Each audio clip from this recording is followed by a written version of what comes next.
दिल्ली में नहीं था उसमें।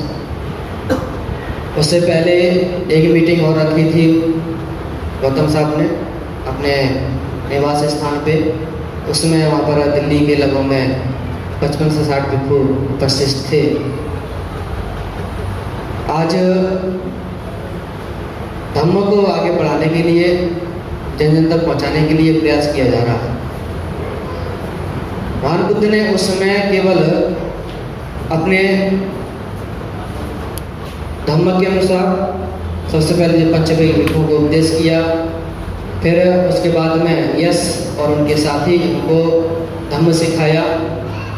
वर्षावा समापन के बाद महान बुद्ध ने चरथ विखे में जाकर भोजन सुखाई का उपदेश किया और कहा कि जगह जगह जाकर के एक एक भिक्षु झुंड बना कर ही नहीं, एक भिक्षु एक गांव में जाए और वहाँ के गांव के उपासकों को इकट्ठा करके वहाँ लोगों को उपदेश करो, लोगों को धम्म सिखाओ। तो ये महान बुद्ध ने उस समय शुरुआत की और धीरे धीरे देखते देखते धम्म जो है वो पूरे भारत में फैल गया। तो आज जरूरत है पहले भिक्षु संघ को एजुकेटेड होने की। मॉन्क ट्रेनिंग जब होंगे, जो सीनियर मॉन्क के हैं वो जो जितना भी जो भिक्षु संघ है उनको पहले ट्रेनिंग दें। आजकल वृद्धावस्था में चीवर लेने के बाद ऐसा महान बुद्ध के समय भी हुआ है। एक वृद्ध भिक्षु था और वो श्रावस्ती के जेतवन बिहार में महान बुद्ध के साथ वहीं रहता था। कई बार जहाँ भिक्षु संघ पूरा बैठा है, आगे तक भिक्षु आते हैं, तो वो उनके बीच में जाके बैठ जाता था और वहाँ जो यंग बनते होते थे वो देखते थे ये वृद्ध भिक्षु है और हो सकता है कि ये सीनियर हो मेरे से, स्थिर हो सकते हैं, तो उनको नमस्कार करते थे। वो सामने पहुंचने के बाद भी जो बड़े भिक्षु थे उनसे वो नमस्कार करवाता था, कभी पैर दबाता था, कभी पानी के लिए बोलता था, यानी उनसे जो सीनियर बनते थे उनसे सेवा करवाता था। बाद में एक कोई भिक्षु आया, उसने पूछा कि आप बहुत सीनियर हैं और आप बड़े हैं, आपके कितने वर्षावास हो गए? तो उसने कहा कि बनते मुझे नहीं पता वर्षावास क्या होता है, वर्षावास कितने का मुझे नहीं पता। मैं अभी 4 महीने पहले चीवर लिया। बाकी बचपन में महान बुद्ध के साथ रहे हैं, महान बुद्ध की सेवा की है। तो वहाँ जो भिक्षु संघ था वो नाराज हुआ कि अभी सामने रहे 4 महीने चीवर हुए, केवल 4 महीने का है ये। भिक्षु संघ जो एज है वो चीवर लेने के बाद ही उसकी एज शुरू होती है। बाकी आपकी पहले वो कितनी बीत गई उससे कोई लेना देना नहीं। उसका नया जीवन जो शुरू होता है चीवर लेने के बाद भिक्षु का। तो वो एक सामने और एक भिक्षु से नमस्कार करवा रहा है, उनसे सेवा करवा रहा है। वहाँ भिक्षु संघ जो था सबने डांटा। जब डांट लगाई उसकी तो वो रोने लगा और रो करके महान बुद्ध के पास गया। तो पीछे पीछे वो भिक्षु संघ भी आ रहा था कि क्या ये महान बुद्ध से आकर के उल्टी सीधी बुराई ना करते तो महान बुद्ध हम लोग को डांटे। तो महान बुद्ध के सामने दोनों पक्षी तरफ से बात रखी गई। वो भी रो रो के बात बोला कि भगवान मुझे डांटे लगाई, ये बोले, ऐसा बोला, वो ऐसा बोला। महान बुद्ध ने भिक्षु से पूछा क्या बात है, क्या हुआ? तब जो पूरी घटना घटी बताया कि ये हम लोग भिक्षुओं से जो सीनियर बनते हैं उनसे पैर दबा रहा है, पानी मंगवा रहा है, उनसे सेवा करवा रहा है, पंखा लाने की हवा करने की बोल रहा है, आसन बिछाने की बोलता है। तो महान बुद्ध ने उसको बहुत डांट लगाई और महान बुद्ध ने वहाँ भिक्षु संघ को ये भी कहा अगर उपसंपद भिक्षु या चीवर से भले ही 1 मिनट कोई भिक्षु बड़ा है तो कोई सीनियर है, उम्र वो भले ही 60 साल का हो, उससे कोई फर्क नहीं पड़ता। लेकिन जो एक सामने है वो भले 10 साल का है लेकिन 60 साल के भिक्षु से वो क्या है बड़ा होता है। तो इसलिए ये जो जरूरत है पहले भिक्षु संघ की अच्छी प्रकार से ट्रेनिंग की। जब तक भिक्षु संघ को अच्छी प्रकार से ट्रेनिंग नहीं होगी तब तक धम्म जो है लोगों में नहीं पहुंच पाएगा। और एक सबसे बड़ा पतन का जो कारण है बौद्ध धर्म का, मैं बीओ में पढ़ रहा हूँ और मैंने अध्ययन किया, उससे पहले भी कई जगह मैंने पढ़ा, लोगों के बीच में चर्चाएं होती रही हैं, लेकिन मैंने उसमें सबसे बड़ा एक कारण जो देखा वो एक कारण रहा है कि धम्म जो रहा वो अंते लोगों के बीच में रहा है, भिक्षु संघ के बीच में रहा है, उपासकों के बीच में नहीं गया। उपासकों ने केवल धम्म को सीखा, उसको आचरण में लेके आए और उन्होंने अपनी आने वाली पीढ़ी उसको नहीं सिखाया।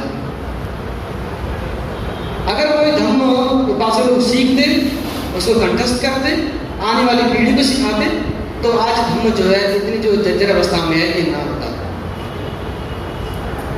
तो ये मैं सबसे बड़ा एक कारण मैंने जो जाना है मेरी दृष्टि से कि एक यही कारण है कि धम्म जो है वो आगे नहीं बढ़ पाया। अगर आज भी धम्म चाहते हैं कि धम्म आगे बढ़े तो सबसे उपासकों का एक सबसे बड़ा दायित्व है कि जो पढ़े लिखे भिक्षु हैं उनके पास जाएं, धम्म को सीखें, और जो पढ़े लिखे भिक्षु हैं जो सामने बनाते हैं, घंटे बनाते हैं, उनको अपने पास 5 से 10 साल रखें, उनको धम्म सिखाएं। धम्म सिखाने के बाद उनको बाहर और दूसरी जगहों में भेजे जहाँ धम्म नहीं है, तभी धम्म का अच्छे से प्रसार हो सकता है, तभी भारत को बुद्ध में बना सकते हैं। तो ये चीज करना बहुत जरूरी है।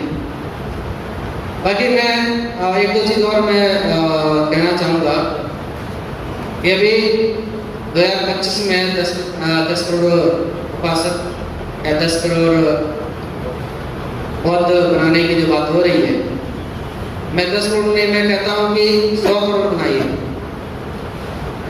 लेकिन 100 करोड़ या 10 करोड़ की संख्या जरूरत नहीं है। पहले जरूरत है कि ऐसे बौद्ध या ऐसे भिक्षु आए जो सामने किसी को भी अच्छी प्रकार से प्रभावित कर सके अपने धम्म देशना से। और हमारे बीच जो भिक्षु संघ आज है वो भिक्षु संघ एक प्रकार से कह लीजिए कि कर्मकांडी या जो पुरोहितवादी हो गया है। जैसे पुरोहित का जो काम करना, ये संस्कार कराना, वो संस्कार, नामकरण, मृत्यु संस्कार, दाह संस्कार या विवाह संस्कार, सब संस्कार क्या इसका काम है। ये भिक्षु का काम नहीं है। भागवत समय का भिक्षु कोई कभी देखा सुना है आपने? कभी त्रिपिटक में सुना हो या विनय पिटक में कहीं दिया है कि आप जाकर के उसका ये संस्कार कराओ, वो संस्कार कराओ? कहीं नहीं है। संस्कार काम है एक आचार्य का या एक अनागारिक का। इंडिया में अनागारिक है ही नहीं, इक्का दुक्का है कोई। तो ये पुरोहित का काम जब तक भिक्षु करता रहेगा उपासक लोग भी धम्म को नहीं सीख पाएंगे, क्योंकि उपासक लोग घर में बुलाते हैं, 1 घंटे का कार्यक्रम होता है, उसमें क्या प्रवचन होगा, क्या लोगों को धम्म सिखाया जाएगा? थोड़ा सा पूजा वंदना किया, हाँ बस वो भी क्या है, एक कान से सुना, एक कान से निकाल दिया। जो प्रतिमा पाठ होता है उसको उनको अर्थ भी नहीं पता है। तो कैसे धम्म का प्रचार प्रसार हो सकता है? तो प्रचार प्रसार तभी हो सकता है जब भिक्षु संघ जो है धम्म का काम करे। धम्म काम क्या है? धम्म देशना केवल। गांव-गांव जाइए, भिक्षा पात्र लेकर के भिक्षाटन कीजिए और वहां सभी गांव के लोगों को दोपहर में इकट्ठा कीजिए, उनको उपदेश कीजिए, तभी ये कार्य हो सकता है। अन्यथा पुरोहित का जो काम चल रहा है वैसे सब चलता रहेगा और धम्म जो हम चाहते हैं जितना फैल जाए वो नहीं फैलेगा।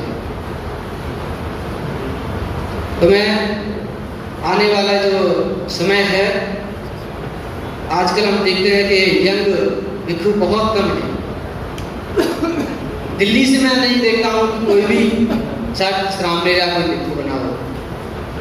दिल्ली में इतने उपासक हैं, अपने आप को बड़ा महोपासक कहते हैं। उपासक नहीं, महोपासक, महान उपासक। अरे भाई किस उपासक इतने बड़े महोपासक हो गए भाई? क्या आपने कोई अपने खून किया धम्म में? उन्होंने मतलब कोई अपना बेटा या बेटी भिक्षु भिक्षुणी बनाई?